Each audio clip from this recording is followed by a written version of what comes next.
හරි දැන් හැමෝම විවේකයක් අරගෙන ඇවිල්ලා තියෙන්නේ නේද ඊළඟ වීඩියෝ එක බලන්න. හරි. දැන් ඒතර අපිට කතා කරන්න තියෙන්නේ අම්ම්‍ය රසය කියන එකනේ. අම්ම්‍ය රසය කාච රසය. දැන් මේ අම්ම්‍ය රසය කියන එක තියෙන්නේ පුතේ මේ ටිකේනේ. මේ ටිකට කියන්නේ ස්වච්ඡය කියලා. මේ ස්වච්ඡයත් මේ තියෙන අක්ෂිකාචය. අක්ෂිකාචයත් අතර තමයි පුතේ මෙන්න මේ අම්ම්‍ය රසය කියන එක තියෙන්නේ. කාච රසය කියන එක තියෙන්නේ අක්ෂිකාචයට පිටුපසින් මේ ප්‍රදේශයේ පිරලා තියෙනවා. මේක කියන්නේ ජෙලි වගේ ද්‍රව්‍යයක්. ජෙලි නෙවෙයි ජෙලි වගේ ද්‍රව්‍යයක්කින් තමයි නිර්මාණය වෙලා තියෙන්නේ. හරි.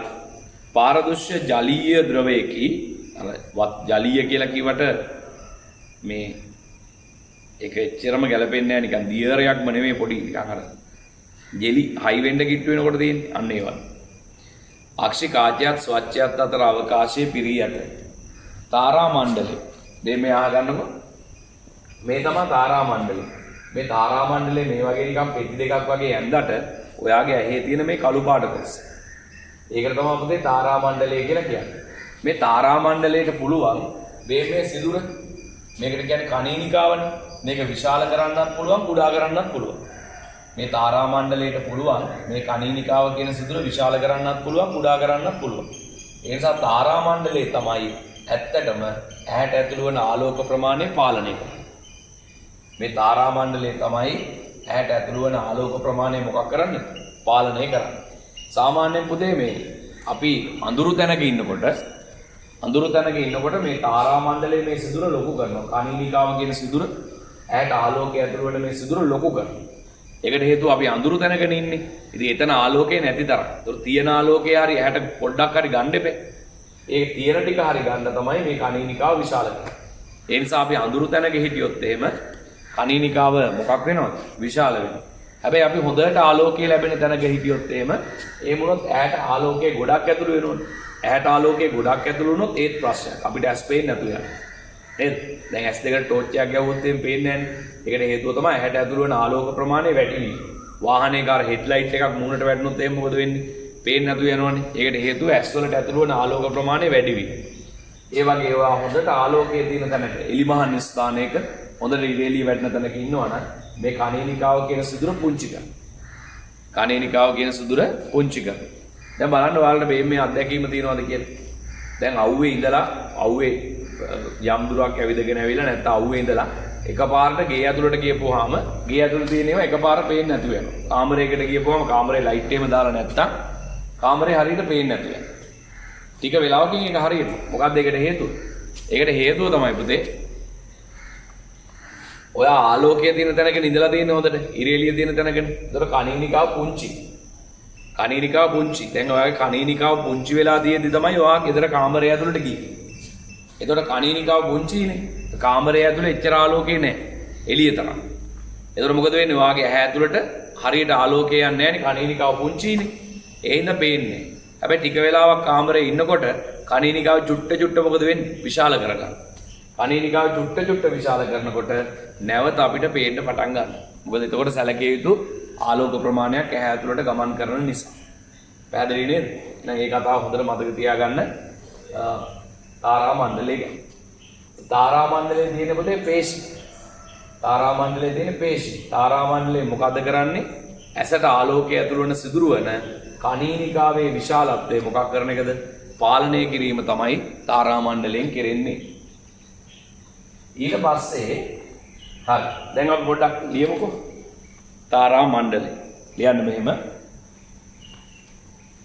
පේශි වලින් සෑදී ඇත. පේශි වලින් සෑදී ඇත. පේශි වලින් සෑදී ඇත. පේශි වලින් සෑදී ඇත. පේශි වලින් සෑදී ඇත. පේශි වලින් සෑදී ඇත. පේශි වලින් සෑදී ඇත. කරවා මෙමගින්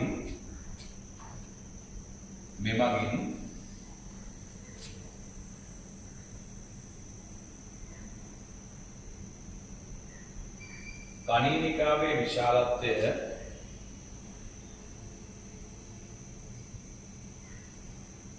මෙමගින් කණීනිකාවේ විශාලත්වය පාලනය කරයි.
කණීනිකාවේ විශාලත්වය පාලනය කරයි. තරුවක් දාලා ලියන්න. අඳුරු අවස්ථාවලදී කණීනිකාව විශාල විය යුතු අතර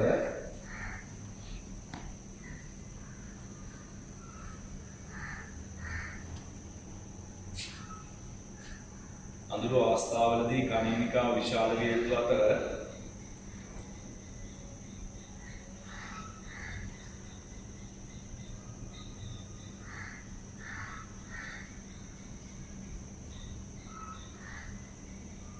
අඳුරු අවස්ථාවලදී කණීනිකාව විශාල විය යුතු අතර ආලෝකයේ ඇති විට කණීනිකාව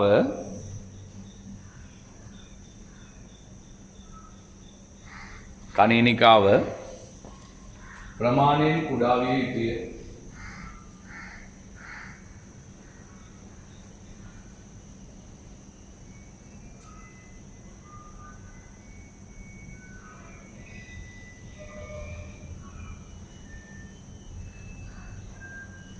කණීනිකාව ප්‍රමාණයෙන් කුඩා විය යුතුය. හරි. ඊතර පුතේ කණීනිකාව කියලා කියන්නේ තාරාමණ්ඩලයේ මැද තියෙන සිදුර. මේකෙන් තමයි ඇහැට ආලෝකය ඇතුළු වීම සිද්ධ වෙන්නේ. කියන්න කණීනිකාවට තෙලියන් තාරාමණ්ඩලයේ මැද පිහිටි සිදුරයි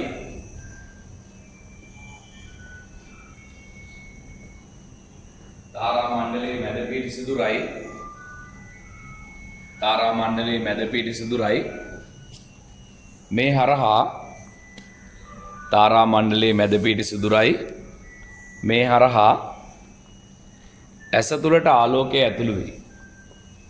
මේ හරහා ඇස තුළට ආලෝකය ඇතුළු වේ. මේ හරහා ඇස තුළට ආලෝකය ඇතුළු වේ. මේ හරහා ඇස තුළට ආලෝකය ඇතුළු වේ. මේ හරහා ඇස තුළට ආලෝකය ඇතුළු වේ.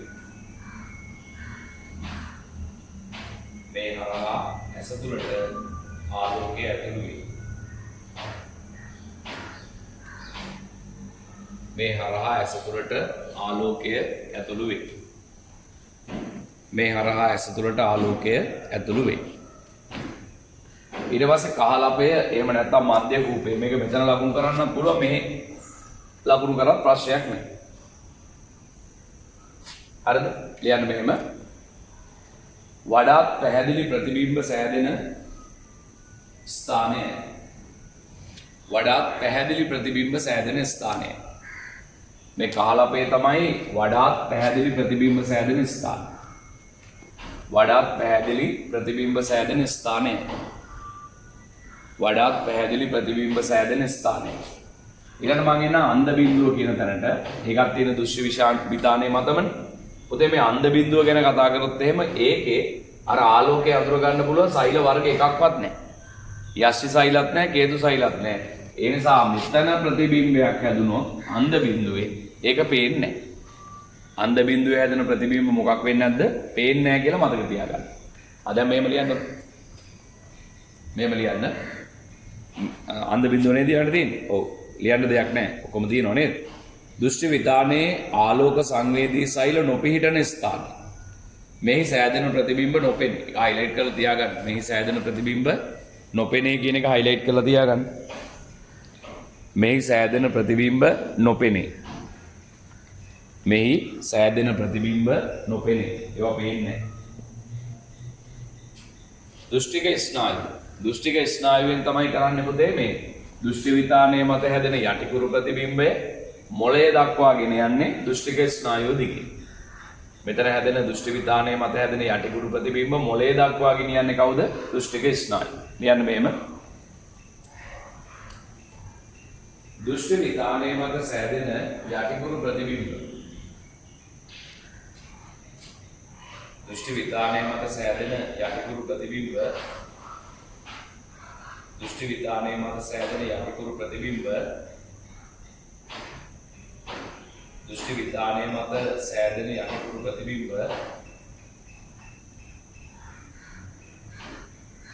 දෘෂ්ටි විතානයේ මත සෑදෙන යටිකුරු ප්‍රතිබිම්බ මොළය දක්වා ගෙන යාම සිදු කරන්නේ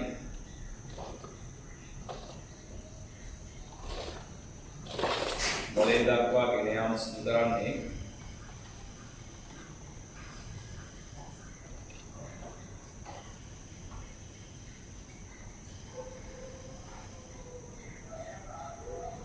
මොළය දක්වා ගෙන යාම සිදු කරන්නේ මොළය දක්වා ගෙන යාම සිදු කරන්නේ දෘෂ්ටික ස්නායුව මගිනි. මොළය දක්වා ගෙන යාම සිදු කරන්නේ දෘෂ්ටික ස්නායුව මගිනි. මොළය දක්වා ගෙන යාම සිදු කරන්නේ දෘෂ්ටික ස්නායුව මගිනි.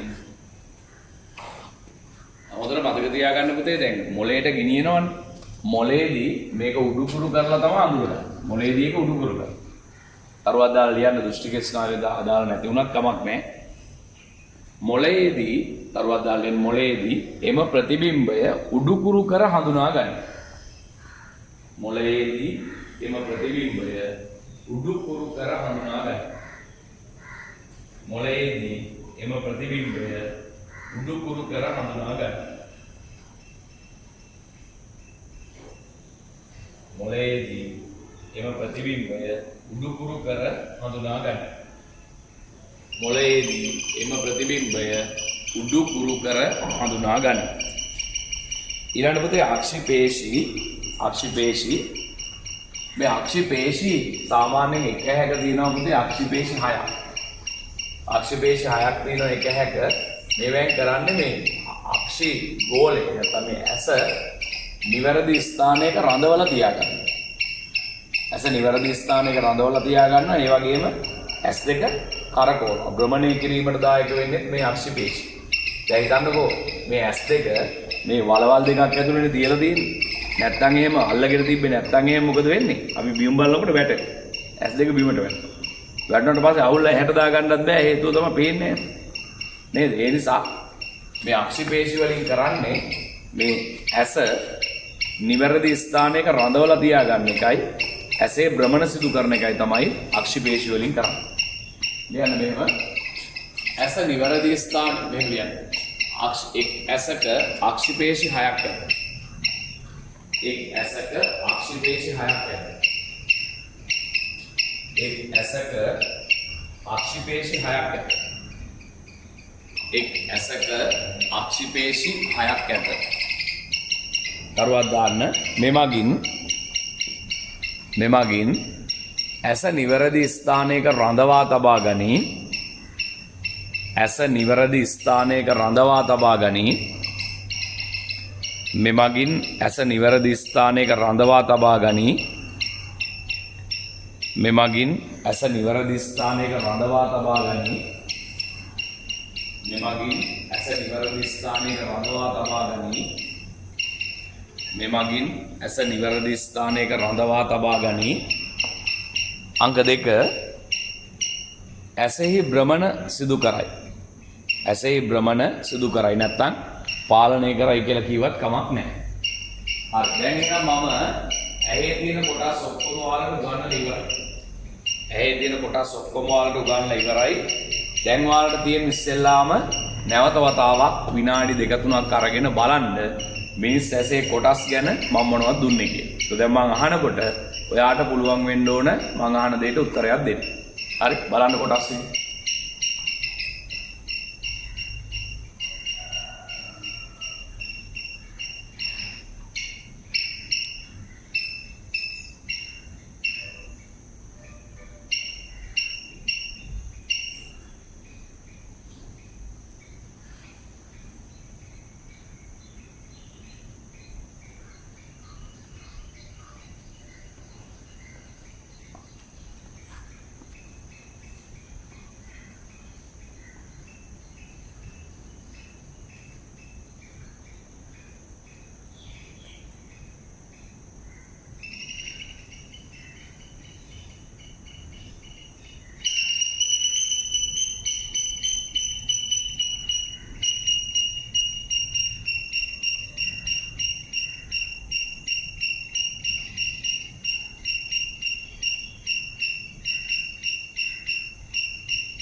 හරි බලලා ඉවරයි. දැන් මට කියන්න අක්ෂිකාචය කියන්නේ මොනවද තියෙන්නේ? මොකද බලන්නේ කියන්නේ අක්ෂිකාචය මොන කාචයක්ද? උත්තල කාචයක්. මොකක්ද ඒකේ විශේෂත්වය? වක්‍රතාවය අඩු වැඩි කරන්න පුළුවන්. සාමාන්‍යයෙන් ළඟ බලනකොට වක්‍රතාවය වැඩි කරන්න ඕන. දුර බලනකොට වක්‍රතාවය අඩු කරන්න ඕන. කවුද මේ වක්‍රතාවය අඩු කරන්නේ? මෙන්න මේ මොන යෝජක පේශි වලින්ද? ප්‍රතියෝජක පේශි වලින් තමයි මේ වක්‍රතාවය අඩු වැඩි කිරීම කරන්නේ. ඊළඟට මම කිව්වා මේ ළඟ ගොඩ වෙලාවක් බලාගෙන ඉන්නකොට ඇස් වෙහෙසටපත් වෙන්නේ. ළඟ බලනකොට අක්ෂිකාචයේ වක්‍රතාවය වැඩි කරන්න ඕන. ඒකට ප්‍රතියෝජක පේශි වලින් අක්ෂිකාචය තෙරපන්න. එහෙම දීර්ඝ වෙලාවක් තෙරපගෙන ඉන්නකොට ප්‍රතියෝජක පේශි විඩාවටපත් වෙනවා. එතකොට තමයි ඔය ඇස්වල වේදනාව ඇති වෙන්නේ. ඊළඟට වාට කියලා දුන්නා මම මෙන්න මෙයා ගැන. මම දැනින් අහන්නම්. ප්‍රතියෝජක පේශි ගැන. ප්‍රතියෝජක පේශි වලින් මොකද කරන්නේ? අක්ෂිකාචයේ වක්‍රතාවය අඩු වැඩි කරනවා. ඒ වගේම අක්ෂිකාචයේ නිවැරදි ස්ථානයක රඳවලා තියාගන්න. මේ තියෙන තාරා මණ්ඩලයේ පේශි වලින් හැදිලා තියෙන්නේ. මේ තාරා මණ්ඩලයේ මැද සිදුරක් තියෙනවා කණීනිකාව කියලා. ඒ සිදුර විශාල කරන එක කුඩා කරන එක තමයි තාරා මණ්ඩලයේ කාර්ය වෙන්නේ. සාමාන්‍ය අඳුරු තැනක ඉන්නකොට මේ සිදුර කණීනිකාව විශාල වෙන්න ඕන. ආලෝකය හොඳට තියෙන තැනකදී මේ සිදුර කණීනිකාව ප්‍රමාණයෙන් කුඩා වෙන්න ඕන. ඊට පස්සේ මම කියලා දුන්නා ඔයාට මිනිස් ඇසේ ස්තර තුනක් තියෙනවා කියලා. මේ තියෙන්නේ ඇතුළෙම තියෙන ස්තරය මොකද්ද? දෘෂ්ටි විතානය. මේ තියෙන මැද තියෙන ස්තරය රුධිරග්‍රාහිය. මේ තියෙන පිටින්ම තියෙන ස්තරය ශ්වේත ඝන ස්තරය. දෘෂ්ටි විතානයේ තියෙනවා ආලෝක සංවේදී සෛල වර්ග දෙකක්. යෂ්ටි සෛලයි කේතු සෛලයි. දෘෂ්ටි විතානයේ මත තමයි වස්තුවේ යටිකුරු ප්‍රතිබිම්බයක් හැදෙන්නේ. මැද තියෙන රුධිරග්‍රාහිය ඒක රුධිර කේශනාලිකා බහුලව තියෙනවා. ඇසට පෝෂණය සපයන්නේ යන. මේ ඉන්නේ පිටින් ඉන්න කෙනා සුදු පාට ඝනකම් ස්තරය ශ්වේත ඝන ස්තරය. එයා කරන්නේ ඇසට හැඩයක් ලබා දෙන එකයි ඇතුලේ කොටස් වලට ආරක්ෂාවක් ලබා දෙන එකයි. මේ ශ්වේත ඝන ස්තරයේ ඉස්සරහට ඉකට තමයි ස්වච්ඡය කියලා කියන්නේ. ඒක සුදු පාට නෑ. ඒ හරහා ඇට ආලෝකය ඇතුළු වෙනවා. මෙන්න මේ ස්වච්ඡයයි මේ කාචයයි අතර තියෙනවා ද්‍රවයක් වගේ කොටසක් නැත්නම් ජෙලි වගේ ද්‍රව්‍යයක්. ඒකට කියන්නේ අම්ල රසය කියලා. මේ හරිය තියෙන කාච රසය තමයි පිරලා තියෙන්නේ. ඊට පස්සේ මේ සිදුරට කියන්නේ කණීනිකාව කියලා. මේවට කියන්නේ අක්ෂිපේශි කියලා. එක හැක අක්ෂිපේශි 6ක් තියෙනවා. ඒවෙන් කරන්නේ ඇස අක්ෂි කූපය තුල නිවැරදි ස්ථානයක රඳවලා තියා ගන්නවා. ඒ වගේම ඇසේ භ්‍රමණ සිද්ධ කරනවා. මෙතෙන්ට කියනවා අන්ධ බිඳුව කියලා. යෂ්ටි සෛලත් නැහැ කේතු සෛලත් නැහැ.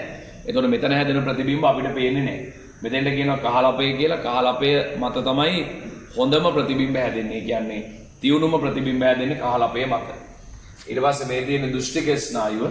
මේ දෘෂ්ටික ස්නායුවෙන් කරන්නේ දෘෂ්ටි විතානයේ මත හැදෙන යටිකුරු ප්‍රතිබිම්බය මොකෙට ගෙනියන එකද? මොළයට ගෙනියන එක. මොළයේදී තමයි ඒක උඩුකුරු කරලා අඳුරගන්නේ. දැන් ඔයාගෙන් ඇහුවොත් අපිට පේන්නේ කොහොමද කියලා ඇහුවොත් එන්නේ. මොකක්ද ඒකට දෙන උත්තරේ? මිනිසාට පෙනීම සිදුවන්නේ කෙසේද කියලා ඇහුවොත් දෙන උත්තරේ. මිනිස්සෙකුට පේන්නේ කොහොමද? පෙනීම සිද්ධ වෙන්නේ කොහොමද කියලා ඇහුවොත් මේක තමයි උත්තරේ. මේ තියෙන අක්ෂිකාචයේ මේ තියෙන දෘෂ්ටි විතානය අනිත් ඒවා මට වැඩක් නැහැ. මේ දෘෂ්ටික ස්නායුව මේ තියෙන්නේ මොළේ. එතකොට දැන් වස්තුවක් මෙහෙම තියෙනකොට මේ වස්තුවේ ඉඳන් ආලෝකය එනවා. මේ වස්තුවේ ඉඳන් ආලෝකය එනවා කොහෙටද? අක්ෂිකාචයට එනවනේ. වස්තුවේ ඉඳන් ආලෝකය එනවා අක්ෂිකාචයට. එතකොට අක්ෂිකාචය හදනවා මොකක්ද? මේ වස්තුවේ ප්‍රතිබිම්බය. මේ අක්ෂිකාචය හදනවා වස්තුවේ ප්‍රතිබිම්බයක්. ඒ හැදෙන ප්‍රතිබිම්බය පුතේ යටිකුරු. යටිකුරු ප්‍රතිබිම්බයක් තමයි හදන්නේ දෘෂ්ටි විතානයේ මත. ඒක ගෙනියනවා කොහෙටද? මොළයට. මොළයේදී ඒක උඩුකුරු කරලා අඳුර ගන්න. ඔන්න ඔය විදිහට තමයි අපිට පේනවා කියලා කියන්නේ. ඒතකොට පේන්න S2ක් විතරක් තිබිලා මදි. පේන්න මොළයක් විතරක් තිබිලත් මදි. ඒතකොට මොළයකුත් තියෙන්න ඕනේ, S2කුත් තියෙන්න ඕනේ. හොඳ දෘෂ්ටික ස්නායුකුත් තියෙන්න ඕනේ. එහෙම නේද? එතකොට පුතේ වස්තුවේ ඉඳන් එනවා ආලෝකය. ඒ ආලෝකය අක්ෂිකාචයට ඇතුළු වෙනවා. අක්ෂිකාචයේ මගින් දෘෂ්ටි විතානයේ මත මොනකුරු ප්‍රතිබිම්බයක් හදනවා? යටිකුරු ප්‍රතිබිම්බයක් හදනවා. ඒ යටිකුරු ප්‍රතිබිම්බයේ දෘෂ්ටික ස්නායු දිගේ කොහෙටද යන්නේ? මොළයට යනවා. මොළයේදී ඒක උඩුකුරු කරලා අඳුර ගන්නවා. දැන් මොළයේදී පුතේ මේ තොරතුරු මේ ගබඩා කිරීමක් කරනවා. මේක නිකන් පරිගණකයක් වගේනේ, කම්පියුටරයක් වගේනේ. දැන් කම්පියුටරයක අපි රූපයක් අපිට පික්චර් එකක් සේව් කරලා තියාගන්න පුළුවන්. හැබැයි ඒක සේව් කරනකොට අපි තොරතුරු දෙන්න ඕනේ. එක්ක ඉලක්කමක්, එහෙම නැත්නම් නමක්, අපි මේ පින්තූරේ මොකද්ද කියලා දෙන්න ඕනේ යට. ඒකට තමයි එයා ගබඩා කරගන්නේ. එහෙම නැතුව එයා ගබඩා කරගන්නේ නැහැ. ඒ වගේ අපේ මොළයටත් පුතේ අපි තොරතුරක් දෙනවා. මේ පින්තූරය ආවට පස්සේ අපි තොරතුරක් දෙනවා. මේ ඉන්නේ නලින් සර්. නේද? මේ ඉන්නේ නලින් සර්. මේ තියෙන අපේ පන්තිය. මේ තියෙන අපේ ගෙදර. මේ තියෙන අපේ අඹ ගහ. එහෙම අපි මොකද කරන්නේ? පින්තූරෙත් එක්ක විස්තරයකුත් දෙනවා. ඒතර පින්තූරේ විස්තරේ දෙකම තමයි මොලේ ගබඩා කරගන්නේ. එහෙම නැත්තම් වීඩියෝ එකක්. ඒ කියන්නේ මම ගමන් කරන විදිය. දැන් ඔයාලා සමහර ලාවට මේ පෙන්වන්නේ අපේ ප්‍රින්සිපල් යන්නේ බේ මෙහෙම. ඒ කියන්නේ මොලේ ඒවා ගබඩා කරලා තියාගෙන තියෙන්නේ. නේද? ඒ මොලේ ඔක්කොම ගබඩා කරලා තියාගෙන තියෙන්නේ. ඒ කියන්නේ පින්තූර ගබඩා කරන්නත් පුළුවන්, වීඩියෝ ගබඩා කරන්නත් පුළුවන්. ඒ කියන්නේ මේක පරිගණකයක්ම තමයි, කම්පියුටරයක්ම තමයි. එතකොට යම් දවසක ආපහු දැන් ඔයා හිතන්නකෝ ඕන් දැන් ඔයා මාව පළවෙනි වතාවට දැක්කා ජීවිතේ. එතකොට යටිකුරු ප්‍රතිබිම්බයක් හැදුනා. ඒක මොළයට ගියා. උඩුකුරු කරා. අඳුරගත්තා. ඔයාලා දැන් ගබඩා කරනවා. මේ ඉන්නේ නලින්ස. දෙවෙනි දවසේ මම පන්තියට එනකොට ආපහු මගේ යටිකුරු ප්‍රතිබිම්බයක් හැදෙනවා මොලේට යනවා උඩුකුරු කරනවා. උඩුකුරු කරපු ගමන් මොලේ කියනවා මේ පින්තූරේ ඉන්න එක්කෙනා ගබඩාව ඉන්නවා. ඔයිට කලින් ටක් ගාලා මොලේ සංසන්දනය කරලා බලනවා. ගබඩාවට ගිහින් බලනවා. බලනකොට ඔව් මේ පින්තූරේ ඉන්න එක්කෙනා ඉන්නවා. සමහරට ඇඳුමේ පාට විතරයි වෙනස් වෙලා තියෙන්නේ. ඒ නිසා එතකොට ඔයා ටක් ගාලා කියනවා මොලේ මතක් කරලා දෙනවා ඔය ඉන්නේ නලින් සර් කියලා. එතකොට මොකද වෙන්නේ? ඔයා ටක් ගාලා මතක් වෙනවා ඔන්න නලින් සර් ඕම් පන්තියට අපි නැගිටිමු කියලා. නේද? ඔන්න ඔය විදිහට තමයි සිද්ධිය වෙන්නේ. හරි. ලියන්නකො එහෙනම් මෙහෙම. දැන් ඊළඟ ප්‍රශ්නේ ඉන්නේ මොකද්ද? පෙනීම සිදුවන ආකාරය විස්තර කරන්න. පෙනීම සිදුවන ආකාරය විස්තර කරන්න. ලියන්න මෙහෙම. වස්තුවේ සිට පැමිණි ආලෝකය නිසා වස්තුවේ සිට පැමිණි ආලෝකය නිසා වස්තුවේ සිට පැමිණි ආලෝකය නිසා දෘෂ්ටි විතානය මත වස්තුවේ සිට පැමිණි ආලෝකය නිසා පැමිණෙන අක්ෂි කාචය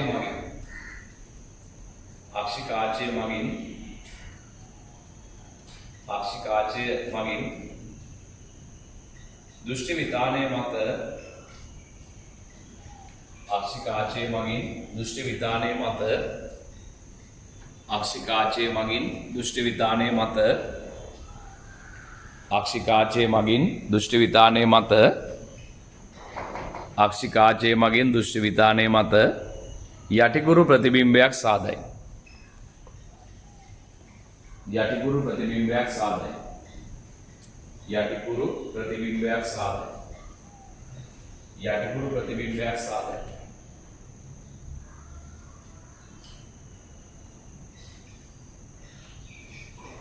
යටිකුරු ප්‍රතිබිම්බයක් සාදයි.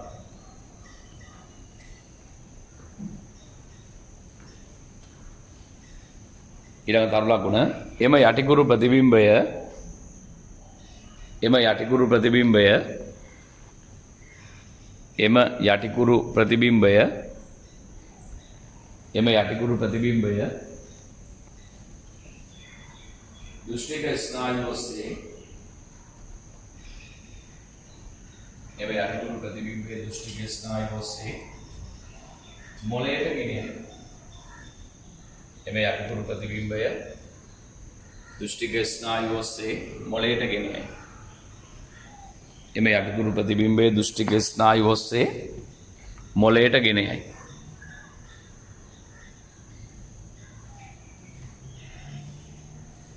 මොළයට ගෙනියයි. තරුවක් මොළයේදී එය උඩුකුරු කර හඳුනා ගනී. මොළයේදී එය උඩුකුරු කර හඳුනා ගනී. මොළයේදී එය උඩුකුරු කර හඳුනා ගනී. මොළයේදී එය උඩුකුරු කර හඳුනා ගනී. මොළයේදී එය උඩුකුරු කර හඳුනා ගනී.